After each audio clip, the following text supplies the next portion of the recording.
All right, missed an opportunity tonight to win a football game. First, you got to give South Carolina credit for doing what they did. They forced 4 turnovers, on the offense, all of them in the red zone, I believe.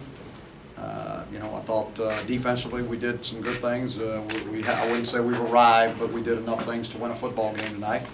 And special teams, we really didn't create any kind of game-changing plays. We were just, we were solid.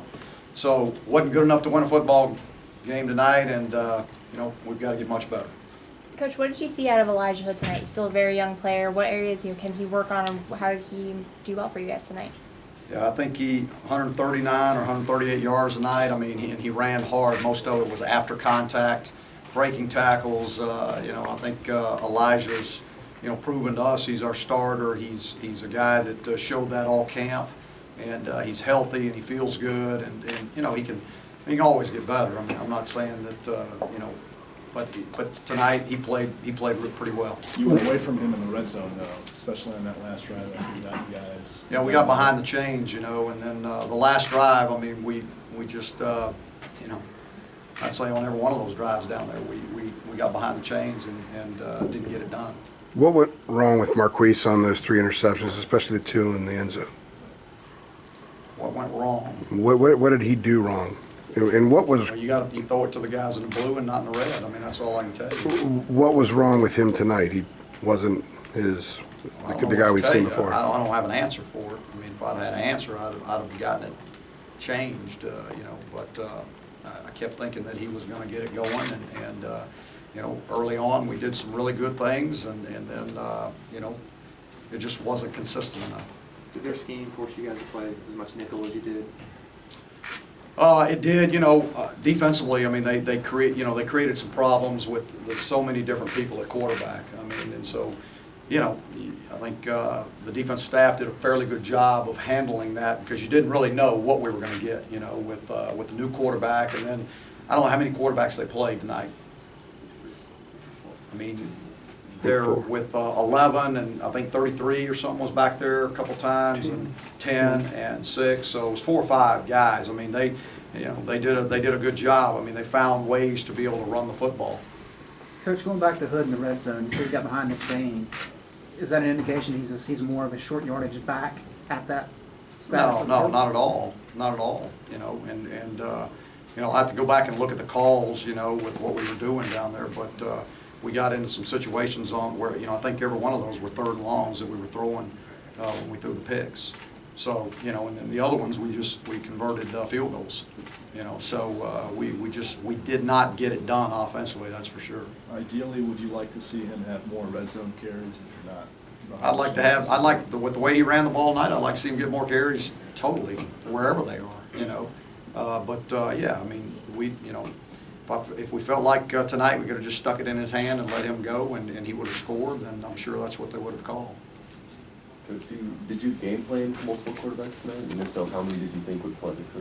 I think, they prepared for the Wildcat with number 11, prepared for Connor, didn't know if the other guys, I think was it Orth, that he played also, and then when they put the running backs in at quarterback, we didn't, I don't know that we had prepared for that, yeah.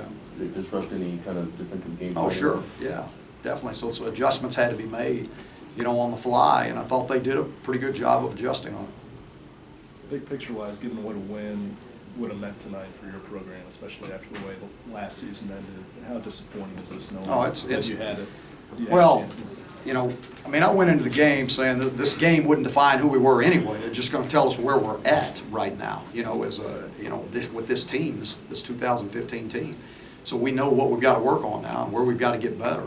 It is very disappointing. It's disappointing because you had opportunities to win the football game. Be different if we walked in here and we just got our butt beat and you didn't have a chance to win. And so it's probably, maybe it's more disappointing that you had opportunities to win and you didn't get it done. At least it may be for me. But yeah, I mean, we wanted to win the football game, no doubt about it. We needed to win the football game for where we want to be, and we didn't get it done. What are the takeaways on the defensive side of the ball from this game? We got to do a better job of stopping the run, and I think some of that was missed tackles and because it looked like we had guys in position most of the time. I think there was only a couple runs where I felt like that we might have been out of position.